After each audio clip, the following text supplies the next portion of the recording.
First, Chase lost $2 billion on the Apple Card because of the ghost of Steve Jobs. And Jamie Dimon warned why inflation could hit 80%. Then, Timothée Chalamet tricked the internet with a fake leaked Zoom call. And it sparked a $70 million win at the box office for Marty Supreme. Finally, forget free coffee. Silicon Valley offices now offer free nicotine pouches. From kombucha to nicotine, free work perks are actually a reflection of society. Let's hit the show, Nick. This is Nick. This is Jack. It's Wednesday, Ceviche Wednesday, January 14th. And today's pod is the best one yet. This is a T-Boy. The top 3 pop business news stories you need to know today. But first, happy quarterly earnings season to all those who celebrate. That's right. Our first story is an earnings report. So, light your lanterns in honor of the financial holiday. Let's get to the first story. For our first story, JP Morgan Chase had a crazy day kicking off the earnings season for 2026. And CEO Jamie Dimon explained why Trump's Fed takeover would backfire and also how Steve Jobs ruined the Apple Card. Yeah, it is now that Warren Buffett has retired. Jamie Dimon is the silverback of Wall Street, isn't he, Jack? How old is he, like 70? Looks 30, Jack. But yesterday, JP Morgan reported earnings, $57 billion in profit for 2025, not too shabby. This is the second year in a row that America's biggest investment bank made more than $1 billion of profits every week. Jamie Dimon carries a cha-ching button in his pocket. Yes, he does. But there was one surprise weak spot in JPM's earnings report. A $2.2 billion loss related to the bank's takeover of the Apple Card. I'm sorry, Jack. Pause the pod. JP Morgan and Apple Card, please sprinkle on more context. Goldman Sachs launched the Apple Card in 2019 with Apple and has hated pretty much every minute of it ever since. Why? Well, we think it's because of the spirit of Steve Jobs. Back in 1997, Steve Jobs launched Apple's famous catchphrase, "Think different." So in 2019, Apple insisted its very first credit card, think different. Apple Card was the first credit card with a titanium physique.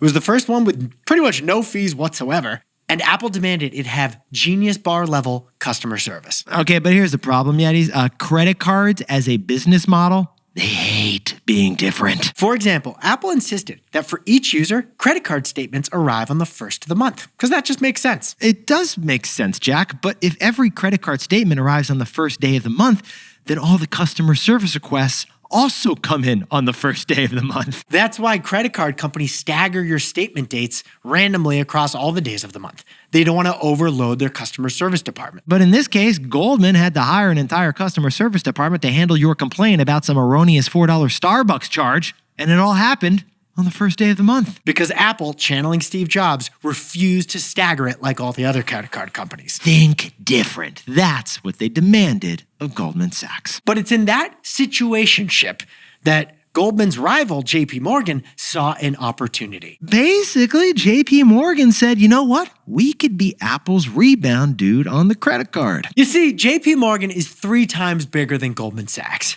And unlike JP Morgan, Goldman never really had a consumer business. But Jack, JP Morgan has a huge customer service department. They're handling 5,000 branches and 30 different credit cards right now. Sapphire this, Sapphire that. So JP Morgan made it Instagram official last week. They announced they're taking the Apple Card from Goldman Sachs. And they're already ready for the surge in complaints about random Starbucks charges that'll happen on the first day of every month with the Apple Card. Basically, JP Morgan's so big, they can handle any surge in customer service complaints. In the long term, JP Morgan plans to make money on those Apple Card balances through interest and swipe fees. But in the short term, they had to account for the probability that some cards are going to default and lose money, hence the $2 billion charge. Add it all up, and Steve Jobs would have probably been pumped about this, but would have spanked us if we said that publicly. Yeah, he's a real hard ass in the office, isn't he? But besties, while JP Morgan's Apple Card hookup fascinated us, the bigger news yesterday was really J-Pal.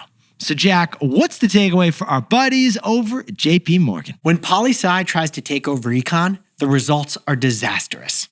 Yetis, the big story yesterday, it was the president asking the Justice Department to investigate the chair of our Federal Reserve, Jerry Powell. Well, everyone wanted to know, what did Jamie Dimon think, the CEO of JP Morgan?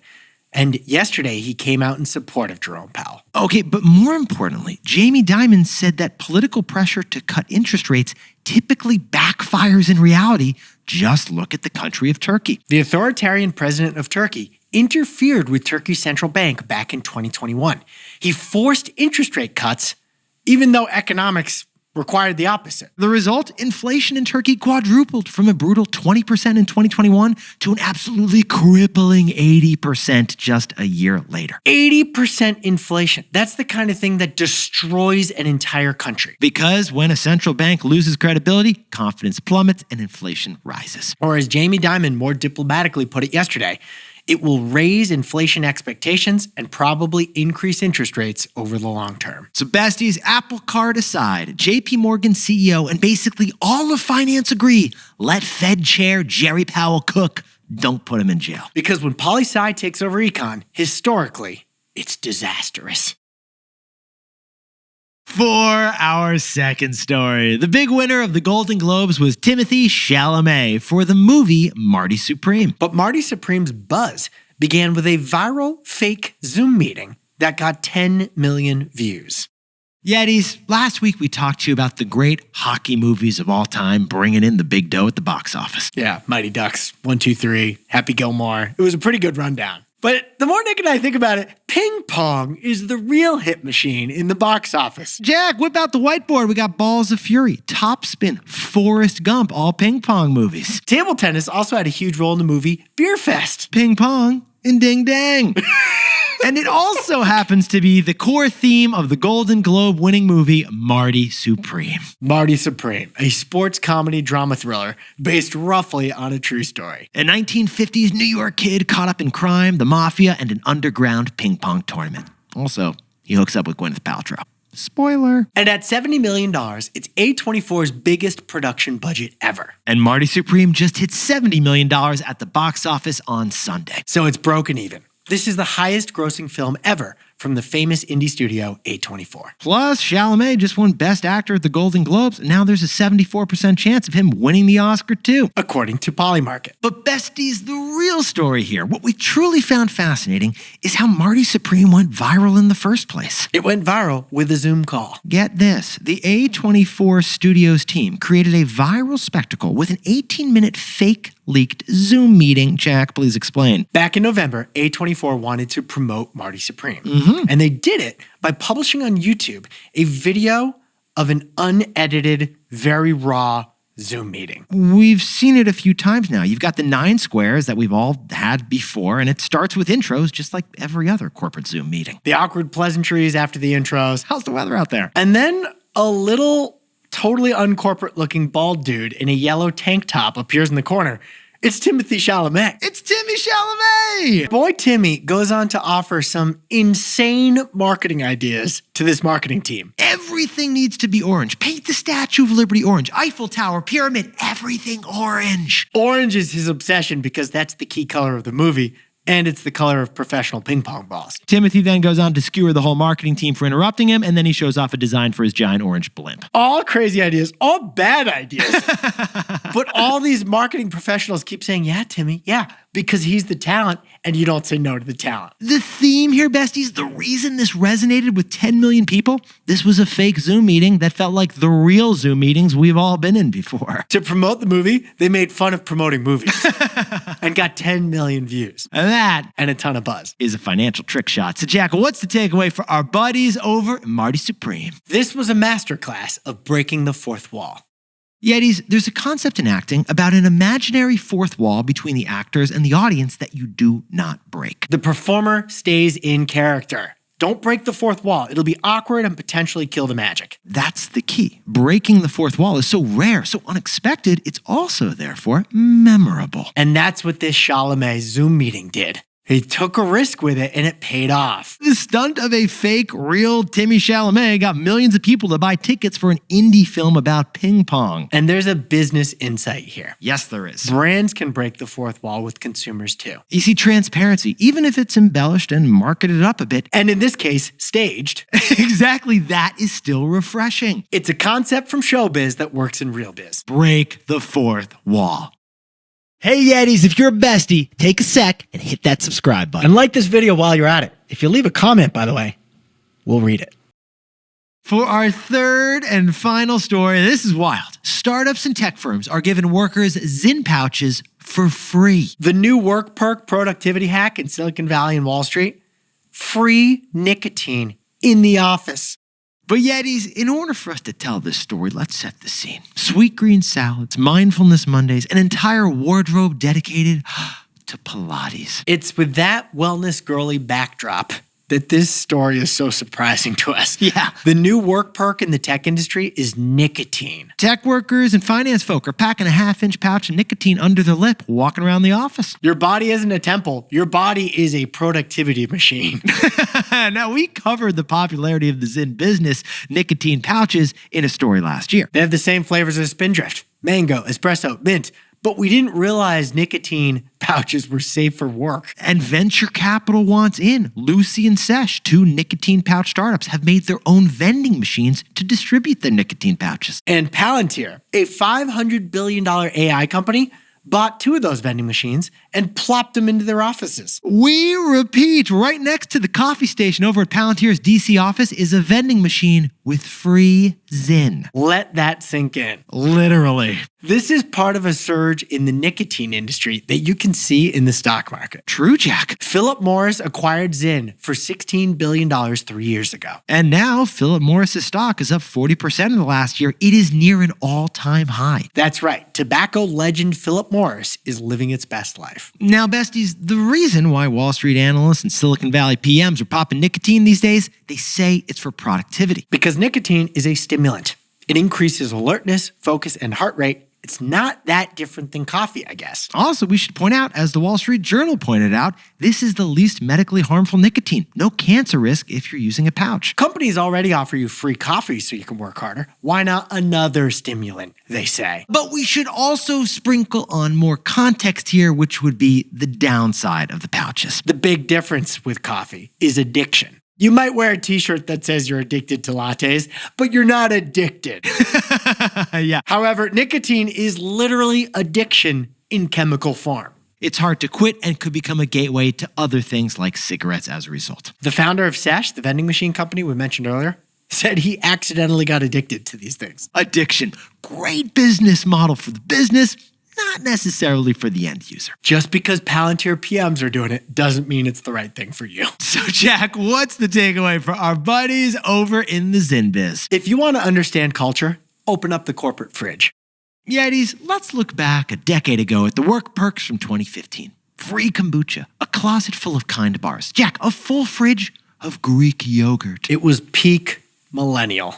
Today, 44% of companies offer free snacks to workers. The goal is to make workers happy and keep them in the office longer. But 10 years after that free kombucha we just mentioned, those fridges in the offices look different. In this economy, there's a lot less free stuff. And instead of nap pods and pet bereavement leave and unlimited dry mango indulgences, I was curious where you're going. offices are now offering you free nicotine. This, besties, this reflects the pivot in priorities to productivity, or at least presumed productivity. The AI industry is so cutthroat, some employers are literally endorsing your new drug habit. Jack, remember last year we saw that in the 996 work culture, working around the clock? Well, now we're seeing it in the Zyn. If you want to understand where culture is, one place you can look is the corporate fridge. Open it up, see what's free.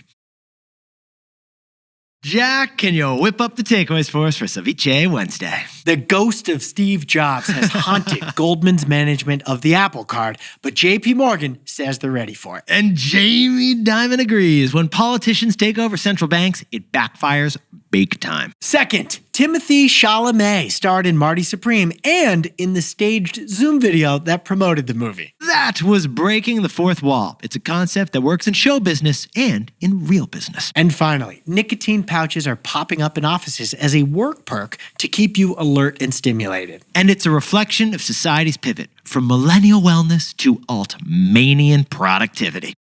But besties, this pod's not over. yet. Here's what else you need to know today. First, will Tom Brady lead Team USA in flag football as the quarterback in the 2028 Olympics, Jack? Maybe. Yes. Because Fanatics, the sports apparel company, announced yesterday a new media business. And the key highlight, the Flag Football Classic held in Saudi Arabia coming up in March. The goal is to get Tom in shape to potentially lead Team USA in the inaugural flag football that's happening at the next Olympics. Because if there's one thing Tom Brady loves more than rings, it's deflated balls. And second, Elon Musk has retirement advice for you. Here's the advice. Don't save for retirement. In a wild podcast interview, Elon suggested that the future of AI and robots could lead to a future that's so abundant that money is abundant as well. So saving for fundamental needs like retirement and rent would be obsolete. This is not financial advice. It's just fascinating that these techno-optimists are so optimistic about AI that in 20 years, they think money will grow on trees. You won't need a 401k. And finally, the Tamagotchi is making a comeback. Google searches and sales for Tamagotchi are at their highest point in over 2 decades. And the business just sold its 100 millionth Tamagotchi last year. They're still going strong. But the question is your Tamagotchi still going strong, Nick, from childhood? One sec. No, Mom, you need to give him a vitamin. Dude, the moment when that little creature transformed into a new level of maturity, it's a beautiful thing. That was a dopamine hit. So happy 30th birthday to the Tamagotchi. This is your year. Now time for the best fact yet. This one sent in by Josh Favale from lovely Pawtucket, Rhode Island. Just outside Providence. And some context, Josh is what's known in the Navy as a nuke, which is slang for the sailors who work with the nuclear submarines. Josh noticed we covered Meta's big investments in nuclear power earlier this week, but did you know that the U.S. Navy submarines actually use nuclear power? And did you know that those nuclear submarines can stay underwater for 90 days without coming to the surface? That's right. It is thanks to that nuclear generator on board the sub that power is not the limiting factor. Food is the limiting factor for when they resurface. The salt water from the sea is actually transformed into drinkable water and even air. And it's all powered by nuclear energy. Josh, thanks for the best fact yet and for your service. Yetis, you're looking fantastic today. And Jack, you stuck the landing on the Chalamet pronunciation. Look at you. I know. I screwed up the first one, right? Besties, Jack was looking in the mirror before the pod going, Chalamet. Not Chalamet, Chalamet. Do you know he's born and raised in New York? He's a New Yorker through and through. Yeah. Perfect role was this Marty Supreme character for him. Timothée Chalamet proves the greatest career pivot you can make is adding a French accent to your first name. Coming from the guy who dropped the H from the name Nicholas. But that's a story, Jack, for another pod. Yetis, remember to tap to follow us so you get this podcast, the best one yet, every single day. Because shockingly, 20% of you aren't subscribed yet. Come on, let's do it, people. Jack and I will see you tomorrow.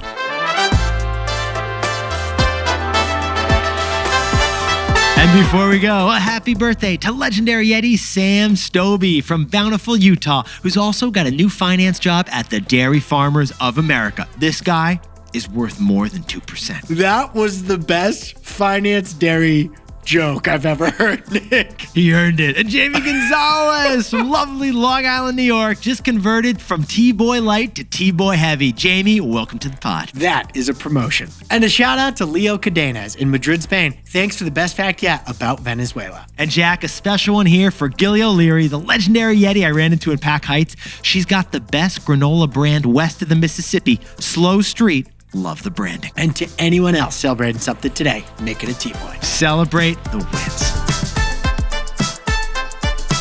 This is Jack. Nick and I both on stock at Apple.